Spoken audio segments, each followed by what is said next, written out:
ونعوذ بالله من شرور أنفسنا ومن سيئات أعمالنا من يهده الله فلا مضل له ومن يضلل فلا هادي له أشهد أن لا إله إلا الله وحده لا شريك له وأشهد أن سيدنا محمدا عبده ورسوله اللهم صل وسلم وبارك على سيدنا محمد وعلى آله وصحبه وبارك وسلم أجمعين أما بعد فيا أيها المسلمون اتقوا الله أوصيكم وإياي بتقوى الله وقد فاز المتقون. Muslimin, muslimat, hadirin, hadirat, rahimakumullah. Alhamdulillah, tama-tama dan selama-lamanya sama-sama kita merafakkan setinggi-tinggi syukur pada Allah Subhanahu wa taala di atas keizinannya dan inayahnya, pertolongannya. Kita mampu untuk hadir pada malam ini untuk melaksanakan tanggungjawab kita kepada Allah Subhanahu wa taala, solat maghrib secara berjemaah, dan kita sementara menunggu masuknya waktu Isya, kita isikan masa yang terluang ini dengan kita mendengar pesanan-pesanan daripada Al-Quran dan juga pesanan-pesanan agama daripada baginda Nabi sallallahu alaihi wasallam.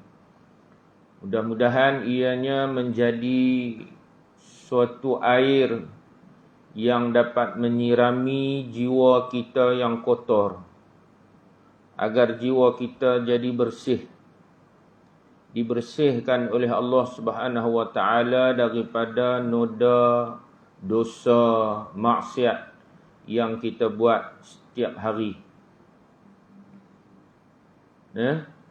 Jadi beruntunglah mereka yang telah dipilih oleh Allah Subhanahu wa taala untuk berada di dalam majlis ini, dan rugilah mereka yang tidak dipilih oleh Allah untuk berada di dalam majlis ilmu yang sebegini besar fadilat, sebegini besar kurniaan dan janji Allah Subhanahu wa taala yang Allah janjikan kepada mereka yang selalu menghadiri majlis-majlis zikrullah.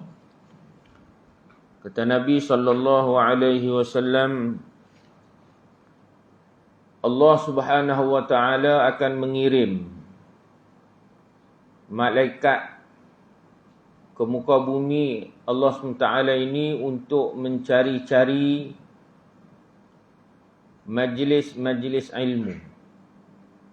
Ada malaikat yang Allah Ta'ala hantar ke atas bumi ini untuk cari majlis ilmu, majlis zikrullah.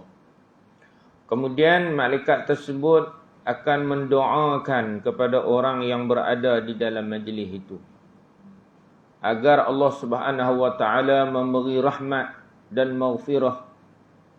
Dan Allah Subhanahu wa taala, kata Nabi, Allah berbangga dengan malaikatnya terhadap kita yang ada di dalam majlis yang sebegini. Allah bangga.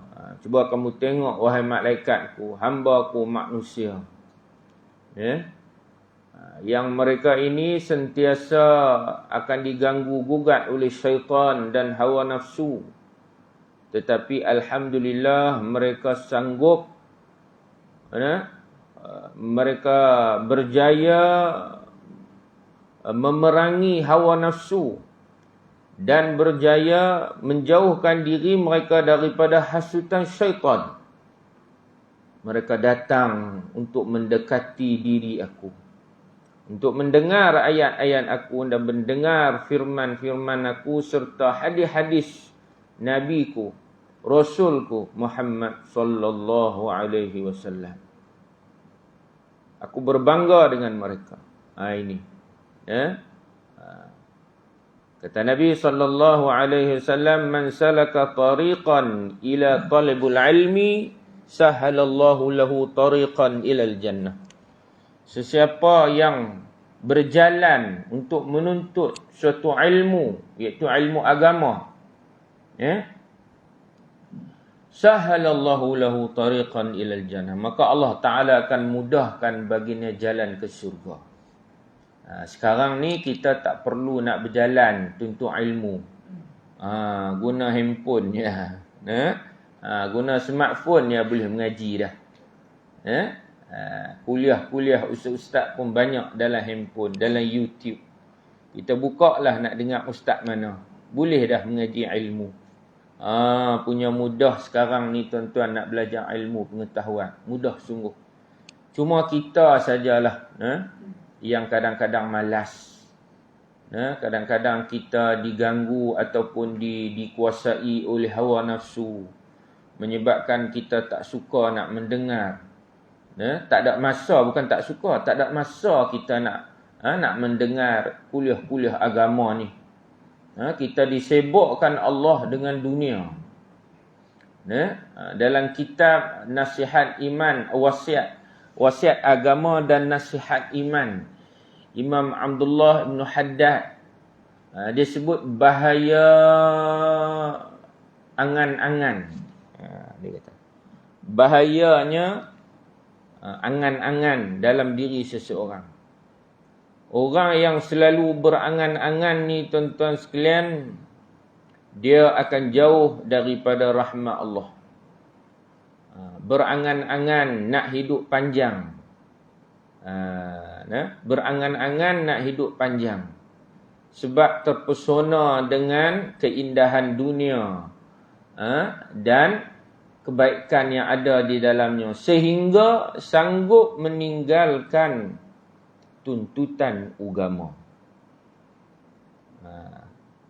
Bertungkus lumus, kata beliau, mencari harta benda dunia, tetapi tidak pernah bertungkus lumus untuk mencari akhirat yang akan menjadi bekal kepada dia di hari yang yauma la yanfa'u malun wala banun illa man atallaha biqalbin salim. Kata Allah, hari di mana tidak ada manfaat. Yauma la yanfa'u malun, tidak ada manfaat harta benda dan anak pinak, melainkan qalbun salim, hati yang suci, hati amal soleh. Jiwa yang dipenuhkan dengan amal soleh, yang bersih daripada segala dosa dan noda, itu sahajalah yang akan memberi manfaat kepada dia. So atas dunia ni kita nak cari benda ni lah. Kita nak cari manfaat untuk akhirat. Kata ulama, manusia hidup di atas muka bumi ni dia ada 3 golongan.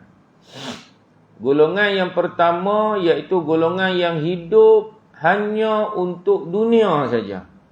Hidup dia untuk dunia saja.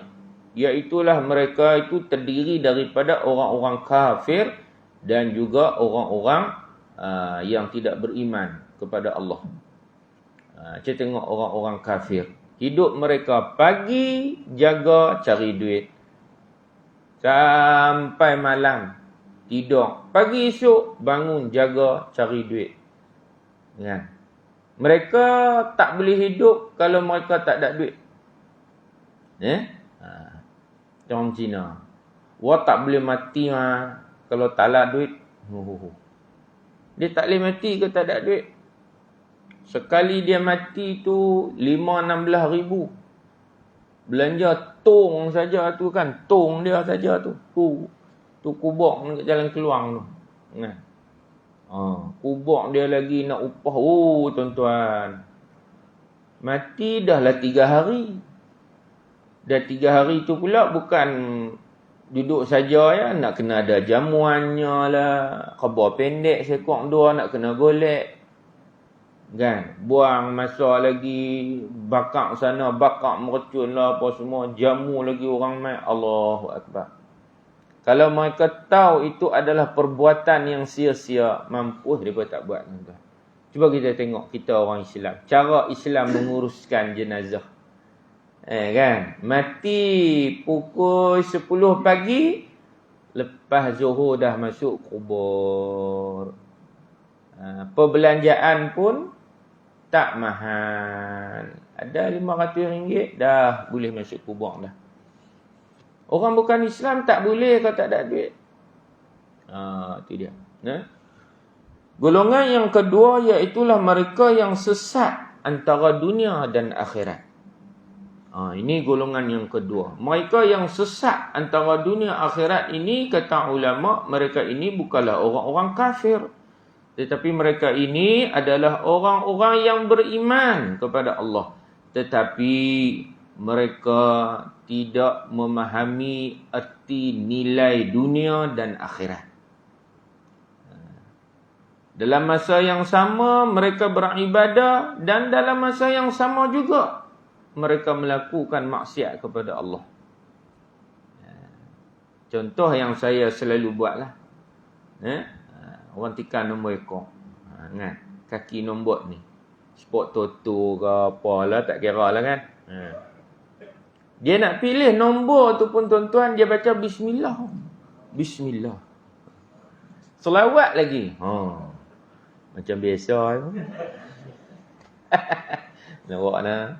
Contoh kan. Bismillah, siap selawat lagi. Allahumma salli ala Bismillah. Cabut satu nombor. Tiba-tiba tak kena nombor, lari satu. Nombor 9 jadi nombor 8. Allah, bunyi Allah. Duduk dalam meja bulat kan, 5-6 orang. Allah bunyi. Tak kena. Tak ada rezeki. Punya bodohnya. Tu dia. Tadi dia baca Bismillah kan? Bismillah. Tapi tak kena pada tempatnya. Kemudian kata naik nombor. Alhamdulillah. Syukur. Dapat 3,000. Beli RM10 dapat 3,000. Alhamdulillah. Ambil 200 bagi dekat kadia. Masak bihun, bungkui. Malam ni ada kuliah Ustaz Syahrir. Bihun lah malam ni.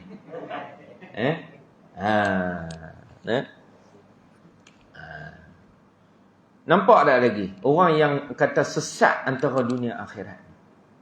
Orang makan rasuah pun sehari semayang Zuhur, dia berhenti semayang. Dan dia berhenti semayang makan. Habis sedekah lagi RM50 dalam tabung masjid. Makan rasuah tu. Sebab apa? Kata Nabi SAW, di antara tandanya hari kiamat ada 4. 2 di antaranya sedikit ilmu, yang keduanya banyak kejahilan. Sedikit ilmu bukanlah bermaksud ilmu itu sedikit. Ilmu itu banyak. Ilmu apa? Ilmu agama tu banyak, tetapi banyak hanya dalam kitab. Dalam kitab yang disusun rapi di dalam rak-rak buku. Rak-rak almari. Tidak ada yang membacakan ilmu tersebut. Tidak ada yang membuka kitab tu baca. Tak ada. Sebab apa? Ulama dah mati. Maka sedikitlah ilmu agama. Bila sedikit ilmu agama dan manusia pun tidak berminat dengan ilmu agama, maka banyaklah kejahilan. Kata Nabi. Jahil apa? Jahil tentang ilmu agama. Jahil tentang ilmu agama. Sebabnya tidak ada guru yang nak mengajar mereka. Sehinggalah Nabi kata mereka melantik orang yang jahil untuk memberi fatwa. Maka orang itu kata Nabi, dhal wa mudillun, dahlah sesat, menyesatkan lagi orang lain. Allahu Akbar. Itu dia. Kan? Itu golongan yang kedua. Dan golongan ini, kata ulama, paling ramai dalam masyarakat Islam.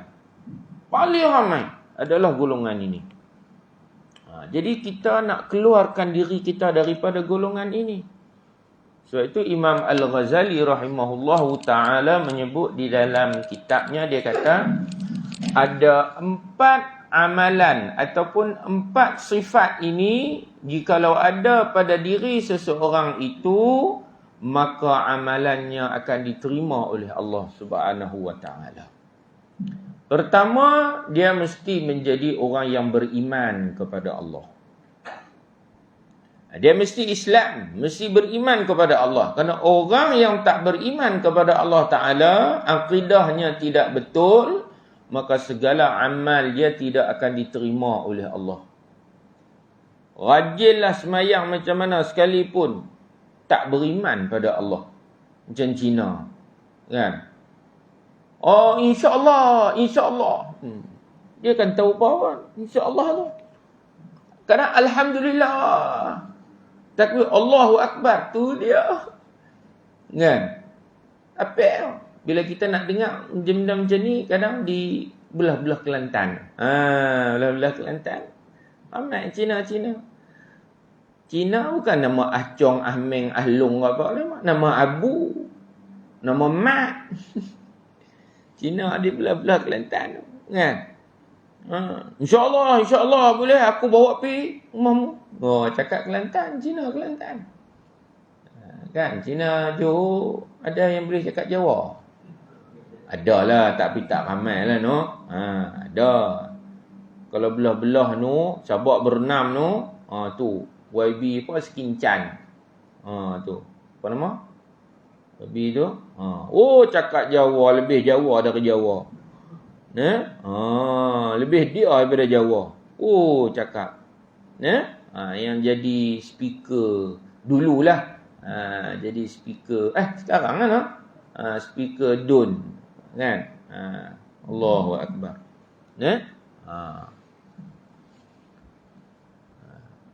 Mesti beriman kepada Allah Subhanahu wa ta'ala. Apa makna iman? At-tasdiqu bil qalbi wa taqriru bil lisan wal amal bil jawarih. Iman itu iaitu membenarkan di hati, mengucap di lidah dan beramal dengan 7 anggota. Taat. Taat pada Allah. Benar dalam hati kita la ilaha illallah Muhammadur Rasul. Benar tu makna yakin. Yakin di hati. Kemudian keyakinan itu diterjemahkan dengan mengucap. Mengucap di mulut. Asyhadu an la ilaha illallah wa asyhadu anna Muhammadar Rasulullah. Tapi setengah ulama kata kalau dia mengucap dalam hati pun dah sah dah keimanan dia. Kan? Tapi lebihnya dia mesti mengucap 2 kalimah syahadah. Kemudian setelah dia mengucap itu sebagai kita kata aku janji. Sebagai aku janji kepada Allah Ta'ala. Sumpah kita kepada Allah. Kan? Asyhadu an la ilaha illallah. Asyhadu anna Muhammadar Rasulullah. Saksi dia Tuhan disembah malaikat Allah. Dan Nabi SAW itu adalah pesuruh Allah. Kemudian setelah itu dia mestilah taat. Taat iaitu mematuhi segala peraturan Allah dan juga perintah Nabi dan ajaran Nabi SAW. Dengan menggunakan apa? Menggunakan 7 anggota badan yang Allah Ta'ala bagi dekat dia. Dia mesti buat. Mesti taat. Lepas tu rukun Islam 5 perkara. Lepas syahadah kita solat. Bau hangit ni. Ada bakar tahu mana ke? Tak.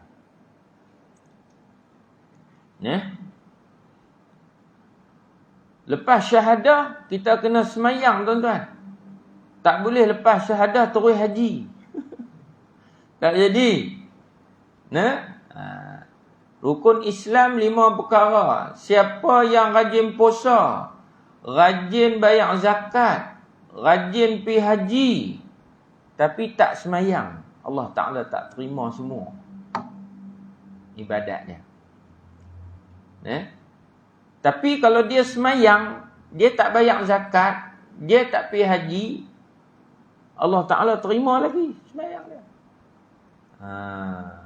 Sebab itu semayang ni suatu ibadah yang paling utama di dalam Islam. Di akhirat besok, awal-awal amalan yang akan dihisap oleh Allah Ta'ala adalah solatnya. Kalau baik solatnya, maka baiklah seluruh kehidupan dia. Kalau buruk solatnya, maka buruklah kehidupan. Dia tengok mak-mak rempit ni. Cik tangkap seorang tanya. Semayang cukup tak 5 waktu? Tak cukup. Kadang subuh tak semayang. Lohak semayang. Asar tak. Maghrib semayang. Isya semayang. 2 waktu tak semayang. 3 semayang. Tak semayang. Kosong. 5 tolak 2. Kosong. Sebab itu dia jadi degil macam tu. Dia jadi liak macam tu. Sebab dia tak ada kekuatan dalaman dia. Roh dia lapar. Dia hanya sehat. Jasmani dia sehat. Roh dia lapar. Jasmani kenyang. Roh lapar.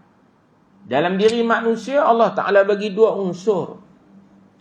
Pertama, unsur rohani dan jasmani. Yang mana 2 unsur ni perlu diberi makan dan minum. Apa makanan jasmani? Boleh, makanan jasmani apa? Nasi lemak. Teh tarik. Ui, sedap hujan-hujan ni no. Lagi saya nak pergi KL sekejap ni. Nak pergi KL ni. Esok ada kursus. Jadi on the way tu, sekejap lagi nak lalu kot Parit Sulong, lalu kot Paguh Jalan Lama tu, berhenti kat RNR kena nasi lemak dengan teh tarik. Ustaz tak boleh Ustaz. Macam mana? Tak apa. Cucuk. Kan? Ada insulin cucuk lagi kan? Nah. Itu makanan jasmani. Makanan jasmani ni, kita tak payah hajam. Manusia tu fitrah dia tahu sendiri nak makan. Tapi dalam Islam, walaupun tahu nak makan, kita tak boleh sembarangan makan. Nak makan lapar, ditangkap babi seekor. Panggang depan rumah, bakat hirih makan. Kenyang tak? Kenyang. Tapi hukumnya haram. Pasal apa jadi haram? Pasal kita orang Islam. Tak? Pasal kita orang Islam. Sebab tu benda tu haram. Sebab Islam, dia ada peraturan. Agama lain tak ada peraturan. Islam ada peraturan dia. Apa kitab peraturan dia? Quran dan hadis. Itu kitab peraturan dia. Kan? Kan? Yang ketiganya, tuan-tuan sekalian, kata ulama, mereka yang menjadikan dunia ini mazra'atul akhirah. Ladang bercucuk tanam bagi mengutik hasilnya di akhirat nanti. Itu dia. Hak ni yang kita nak jadi kalau dapat. Yang ni yang sepatutnya. Apa yang kita buat atas dunia ini semua untuk akhirat kita. Lepas tu Nabi kata, Al-Qayyis mandana nafsah wa amila lima ba'dal maut. Orang yang cerdik itu adalah mereka yang menyibukkan dirinya untuk menyediakan bekalan selepas daripada dia mati esok. Ini orang cerdik. Habis tak boleh buat apa ke? Duduk dalam masjid sajalah macam tu. Tak boleh buat kerja ke? Tak. Bukan kata tak boleh buat kerja. Bekerja untuk sebagai ibadah. Bekerja sebagai ibadah. Islam suruh kita bekerja. Kerana manusia ada tanggungjawab. Ada anak, ada isteri. Perlu mencari nafkah dan sebagainya. Pergilah cari nafkah. Sekali lagi, waktu orang bang Zuhur, berhenti kerja, main semayang. Lepas tu sambung balik. Allah Ta'ala sebut suratul Jumu'ah. Allah kata apa? Iza nudiya lis-salati min yaumil jumu'ati fas'au ila zikrillah. Fas'au. Tinggal semua. Tinggal semua apa yang hamba buat benda dunia tu. Tinggal. Fas'au ila zikrillah, dan pi kepada mengingati Allah, iaitu solat Jumaat. Wa zarul bai', dan tinggalkan segala jual beli.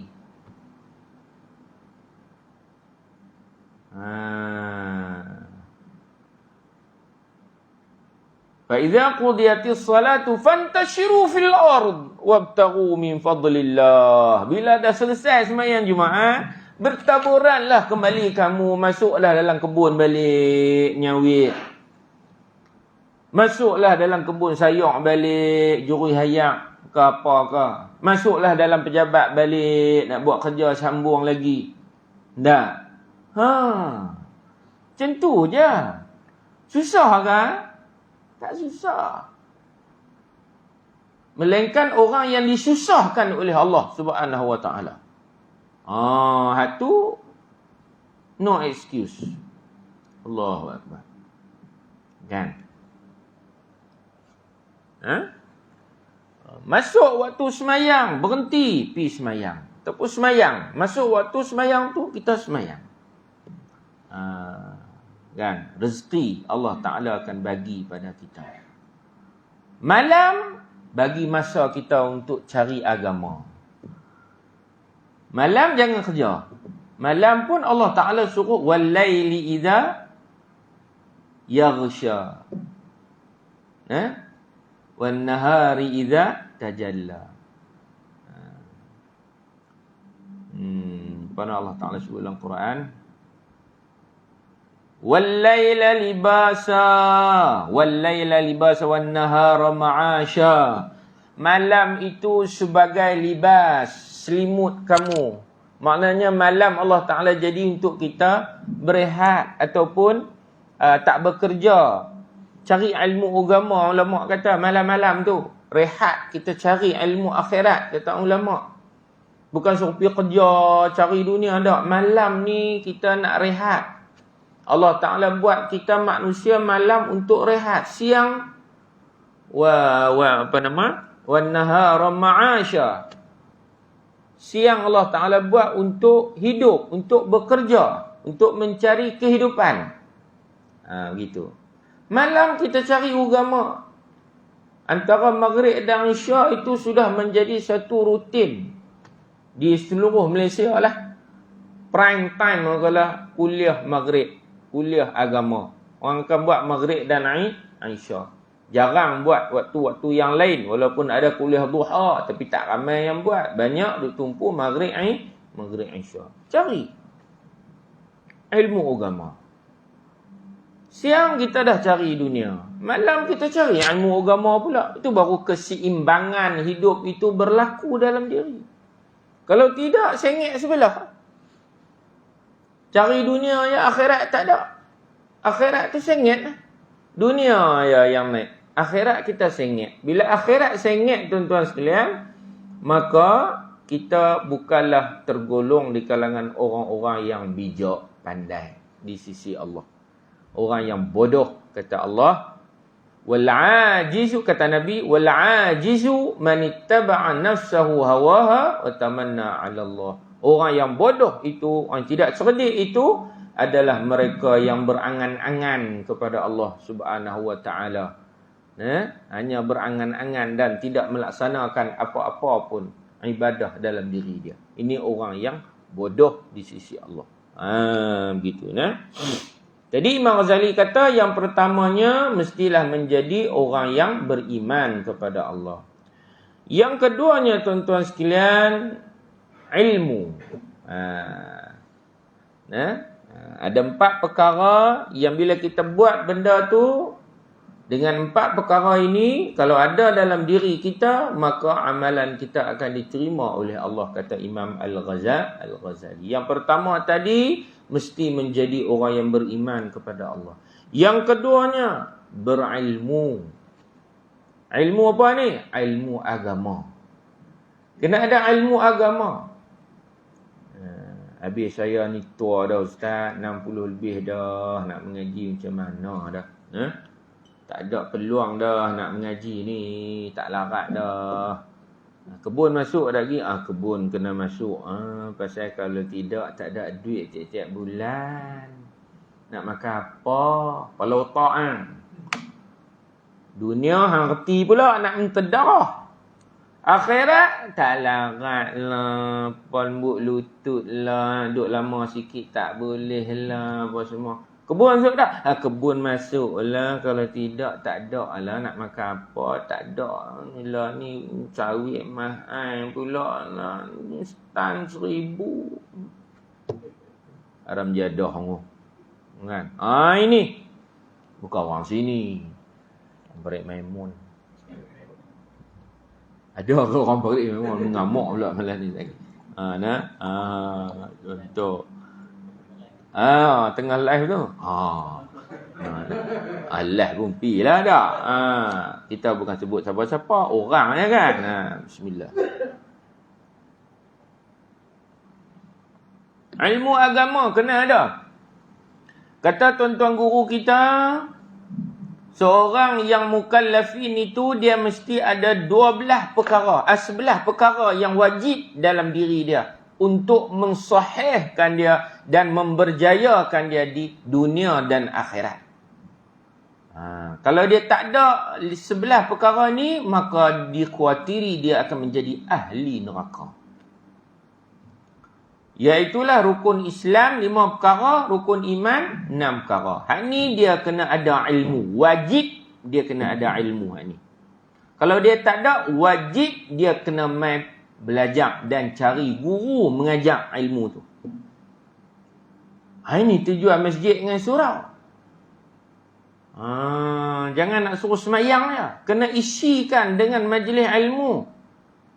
Kalau kampung dalam-dalam, sudah pasti 11 perkara ni mesti menjadi ilmu utama yang mesti diisi di surau dan masjid.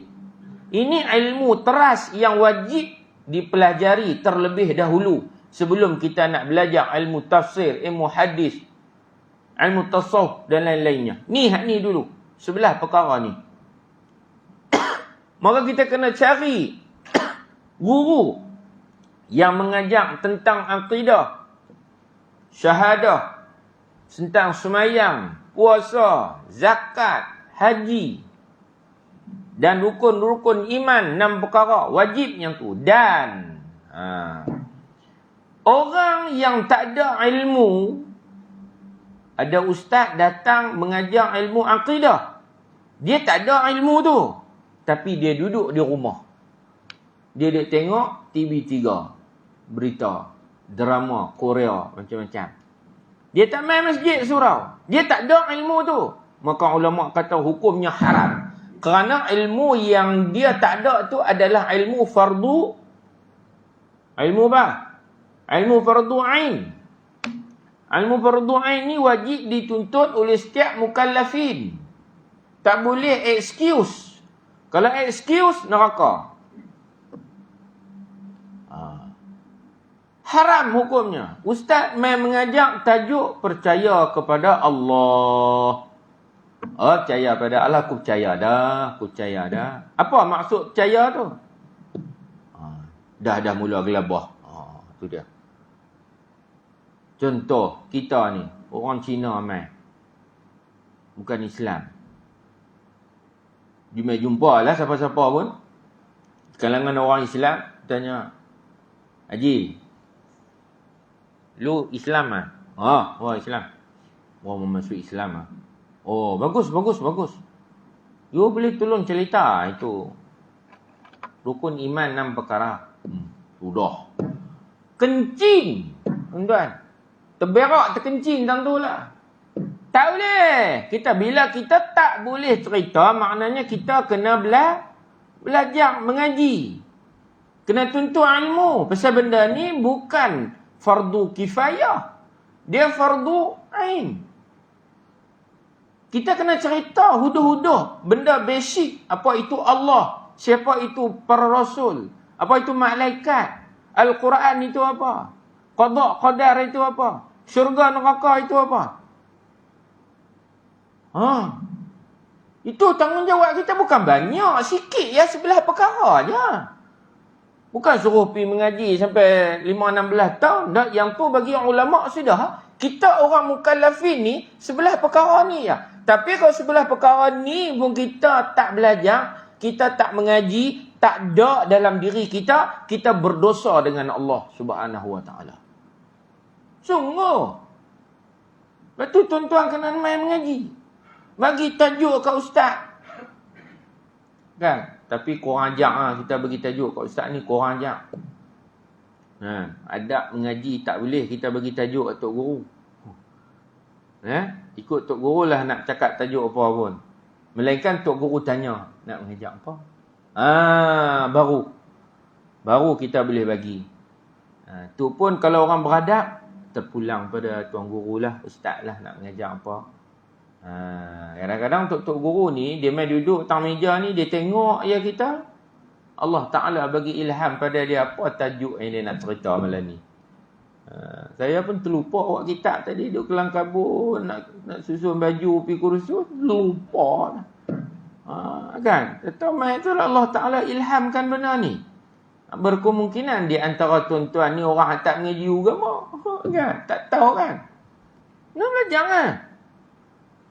Kita boleh cerita kalau orang Cina ke Arama Sami ke Ahcong ke Ahlung ke apa ke mai tanya tentang Islam, kita boleh cerita. Bab basic. Kalau you mau dalam-dalam wah tak ada ilmu lah. Cuma ini asas-asas wah boleh cerita lah.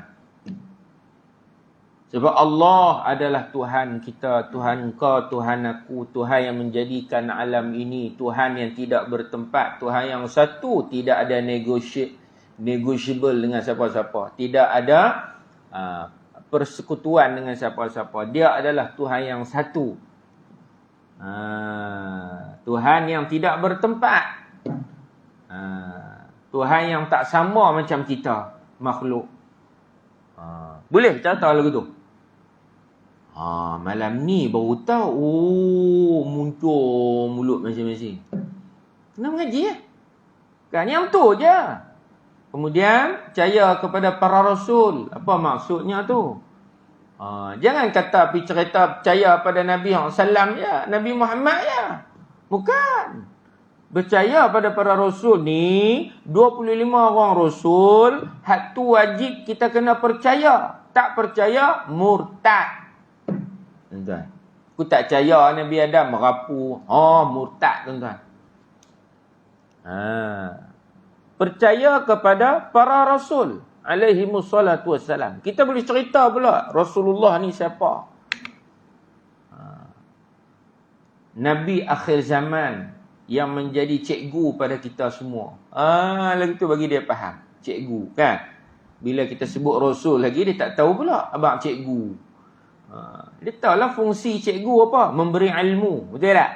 Memberi ilmu, menunjuk jalan kepada anak murid yang jahil kepada berilmu. Itu kerja Nabi dan Rasul, ajak manusia menyembah Allah, tinggalkan syirik. Itu basic kita boleh cerita. Tanya tentang Quran. Bungkui. Bungkui. Tanya bab Quran. Kita hidup 67 tahun dah. Tak jawab Quran tu kokak tak erti lagi. Jangan Quran ni adalah kitab kita. Kitab kita. Bukan kitab orang lain. Kitab umat Islam. Kita mesti kenal Quran dulu sebelum kenal kitab-kitab buku-buku yang lain. Kita tahu Quran tu siapa? Kalam Allah yang turunkan pada Nabi kita sallallahu alaihi wasallam dengan perantaraan malaikat Jibril alaihi salam. Apa kandungan Al-Quran? Kandungan Al-Quran itu menceritakan tentang peraturan hidup manusia. You boleh cerita ke peraturan hidup? Wah tak pandai lah itu. Tapi wah tahu itu peraturan. Wah kena tanya ustaz. Cukuplah yang tu. Dah. Tapi kita boleh cerita tak lagu tu?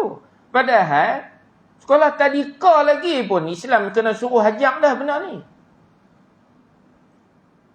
Kan?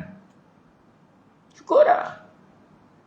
Nak memperkemaskan rukun iman 6 perkara tu. Kan? Percaya qada dan qadar. Sedap yang mengapai. Percaya pada Allah, para rasul, Quran, malaikat, qada qadar, syurga neraka, hari kiamat. Cuba cerita sikit apa yang kata qada dan qadar tu. Kan? Ini yang dikatakan ilmu fardu ain. Jadi kita kena belajarlah ilmu ni. Wajib bagi kita. Tu kena ada ilmu. Jadi bila kita beriman kepada Allah, kita mesti menuntut ilmu. Bila kita menuntut ilmu, itu ilmu agama. Dalam dunia, kalau kita cari dunia, akhirat tak datang pada kita. Tapi bila kita cari akhirat, dunia akan datang pada kita. Kerana dalam akhirat ada dunia. Dalam dunia tak ada akhirat. Maksud tak ada akhirat apa tuan-tuan?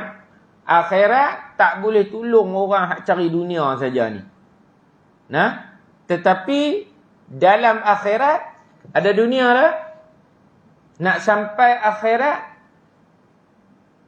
nak boleh berjaya di akhirat, nak kena jadi orang yang beramal. Orang yang taat. Nak beramal di mana? Di dunia kan? Nak beramal di dunia. Bukan beramal di akhirat. Di akhirat tempat untuk menerima balasan. Di dunia tempat kita nak beramal. Jadi bila kita kenal akhirat, baru kita kenal dunia. Dalam dunia ada cerita tentang, dalam akhirat ada cerita tentang dunia. Tetapi dalam dunia, maknanya dalam dunia, kalau cari dunia, dunia yang fana, dunia yang hina, dunia yang tidak ada nilai di sisi Allah, bila dicari, maka akhirat tak akan datang pada dia. Sebab itu orang yang cari akhirat, dunia akan bergolek cari dia. Yang hina akan cari yang mulia. Bukan kita cari yang hina, yang mulia tak akan datang. Tidak? Begitu. Yang ketiga, insya-Allah lagi. Insya-Allah amal. Tadi iman, kemudian belajar ilmu. Lepas kita dah berilmu, hendaklah kita beramal dengan ilmu yang kita belajar. Yang sebelah perkara tadi tu. Belajar ilmu solat, lepas dah belajar semayang. Belajar ilmu puasa, lepas dah belajar puasa. Jangan belajar bagi habis dulu baru nak puasa. Bukan macam tu. Sat lagi saya tak mengaji habis lagi bab puasa Ustaz, jadi saya tak puasa lagi. Bukan maksud dia macam tu. Kena puasa juga. Tak makan, tak minum, itu basic lah kita tahu. Tapi belajar macam mana? Nak mendapatkan nilaian puasa yang diterima oleh Allah. Yang tu kena panjang lah, kena mengaji lagi lah kan.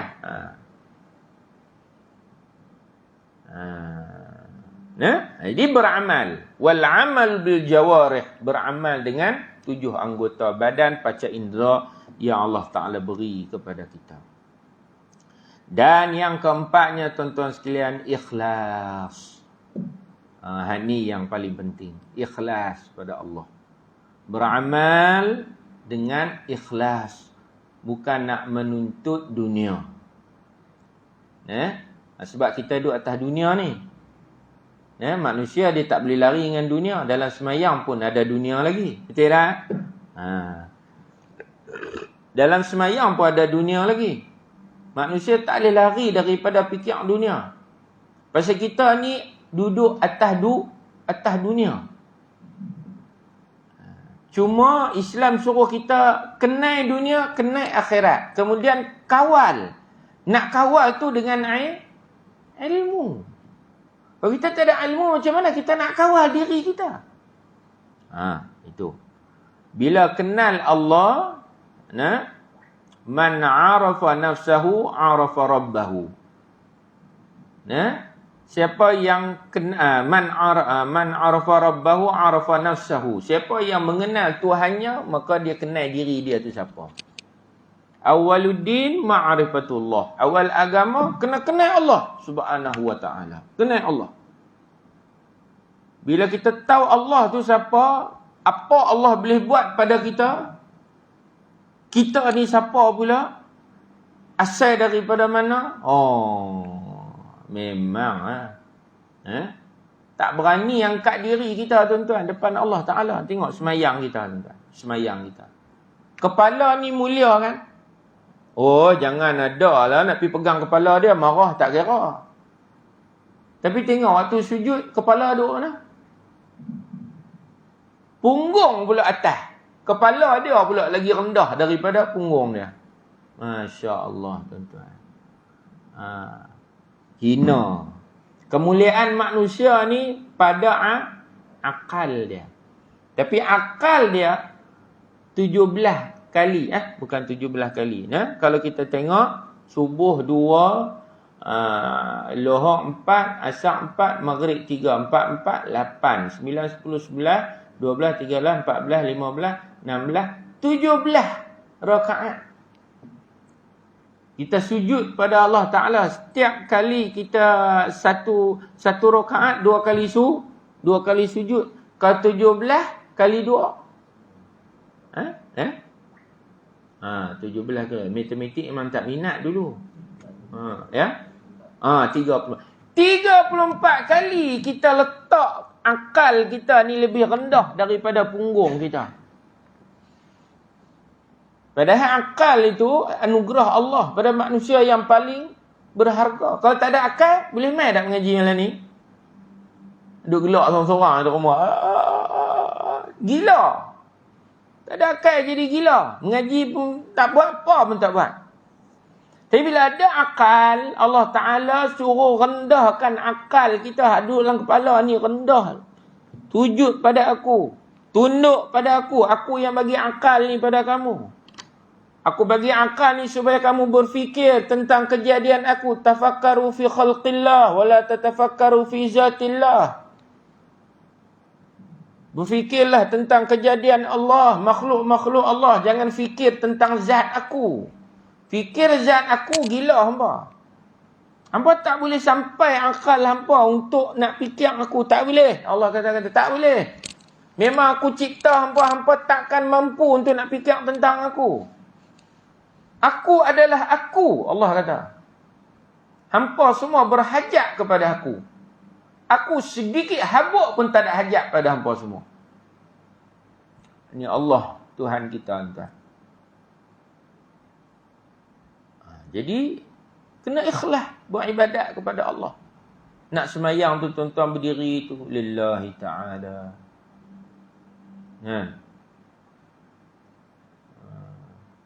As-salat, orang disebut as-salatu la ilaha illallah. Sembahyang tiada Tuhan disembah melainkan Allah. Okeylah. Tapi sebenarnya as-salatu lillahi ta'ala. As-salatu lillahi ta'ala. Sembahyangku kerana Allah. Sembahyangku kerana Allah. Gitu. Bolehlah, bukan kata tak boleh. As-salatu la ilaha illallah. Nah. Tapi yang kita nak ikhlas. Betul ulama kata sebelum kita nak takbiratul ihram tu kita bacalah surah An-Nas untuk melindungi diri kita daripada was-was syaitan dalam solat kita mengganggu, syaitan ganggu kita dalam solat dan sebagainya. Solat boleh membentuk pribadi manusia menjadi manusia yang soleh dan solehah. Tapi proses dia bukan setahun dua, prosesnya berpuluh tahun mungkin baru kita akan dapat halawatul ibadah, halawatul iman. Ikhlas ni bila kita betul-betul buat ikhlas kerana Allah, tuan-tuan, Allah jaga kita. Allah seronok kalau hamba dia buat ibadat kerana dia betul-betul. Pasal kita tahu, tuan-tuan, kita ni lebih baik kalau dalam penjara, orang dalam penjara.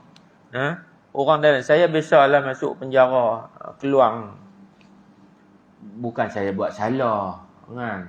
Orang jemput, pergi ceramah dalam penjara, keluar tu, kan? Betul lah. Dia ni banduan orang. Bukan banduan. Orang bawa masuk dalam penjara. Allah Ta'ala terfikir, Allah Ta'ala bagi kepada saya terfikir. Orang dalam penjara ni sebenarnya lebih baik daripada kita di luar penjara. Siapa, tuan-tuan? Sebab mereka dalam penjara dahlah dikelilingi oleh tembok yang tinggi. Kehidupan mereka di dalam itu dikawal. Oleh siapa tuan-tuan? Oleh polis. Oleh warden. Dikawal semayangnya. Kena ikuti program-program yang telah diatur puluh tahun tuan-tuan. Mereka ada yang mengawal mereka tuan-tuan. Tapi kita bila di luar daripada penjara ni, siapa kawal kita? Siapa kawal kita? Kita tak dikawal oleh siapa-siapa.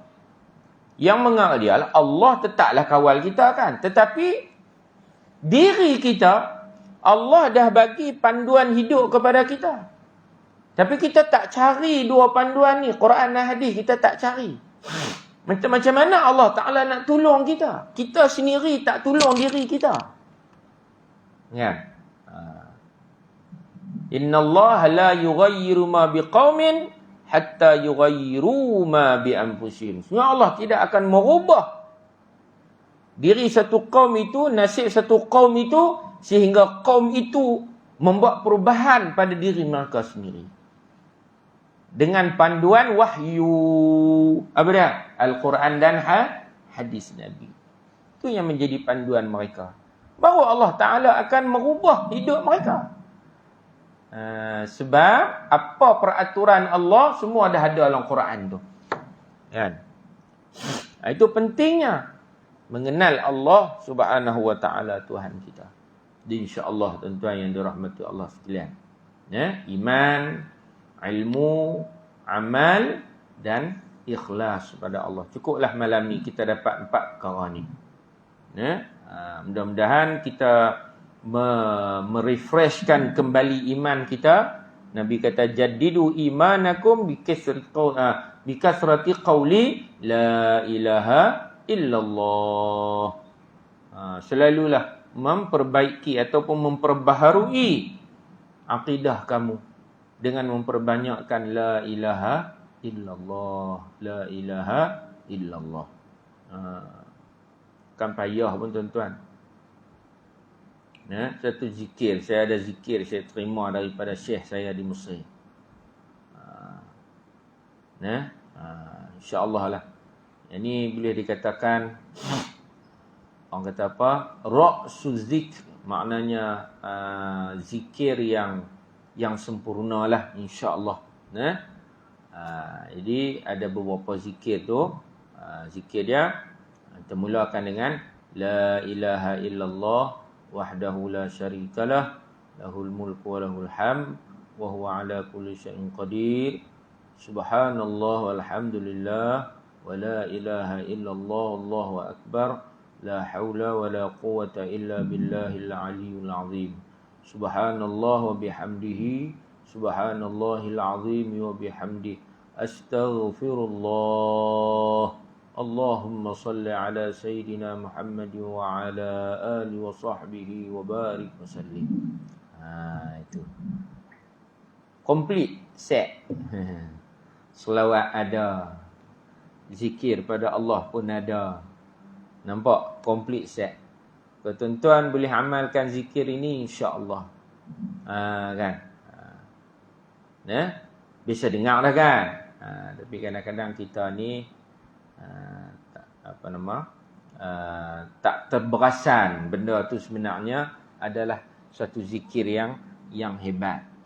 Jadi kita zikirlah. Kalau tak ingat pun la ilaha illallah pun dah memadai. Duduk saja-saja sebelum nak tidur, la ilaha illallah, ingat pada Allah selalu. Kan? Ini sebelum tidur duk belik handphone. Ada bini cerita, tanya seorang ustaz ni, ustaz, saya nampak suami saya ni soleh lah, nampak pasal 2-3 malam saya nampak bercahaya yang muka dia pukul 3 pagi, pukul 2 pagi, cahaya ya, kan? Cahaya apa? Dia tengok Facebook, kan?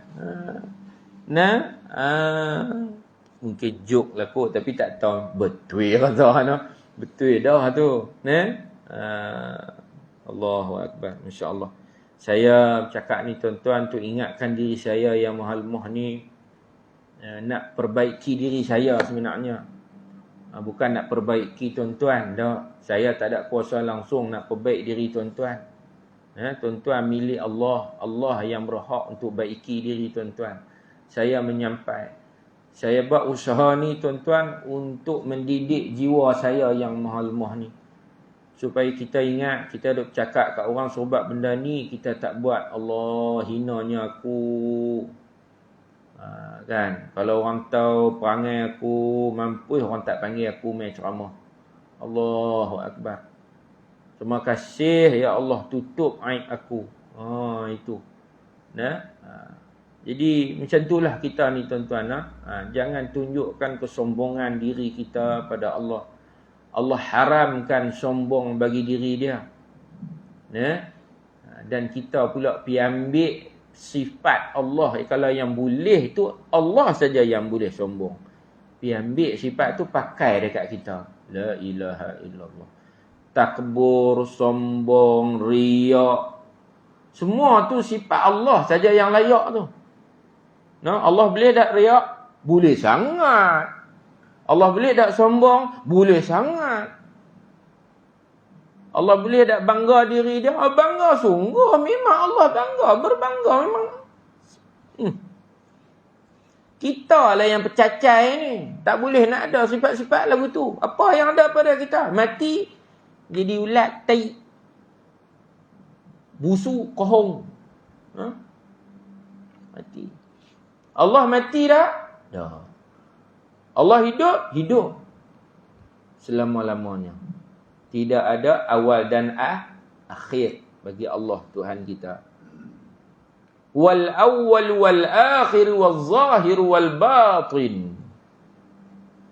Az-zahir al-batin. Allah yang awal, yang akhir, yang zahir dan batin semua diketahui oleh Allah.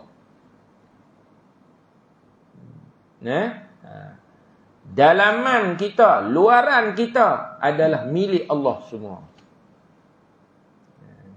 Sebab tu nak minta pada Allah. Jangan minta selain daripada Allah.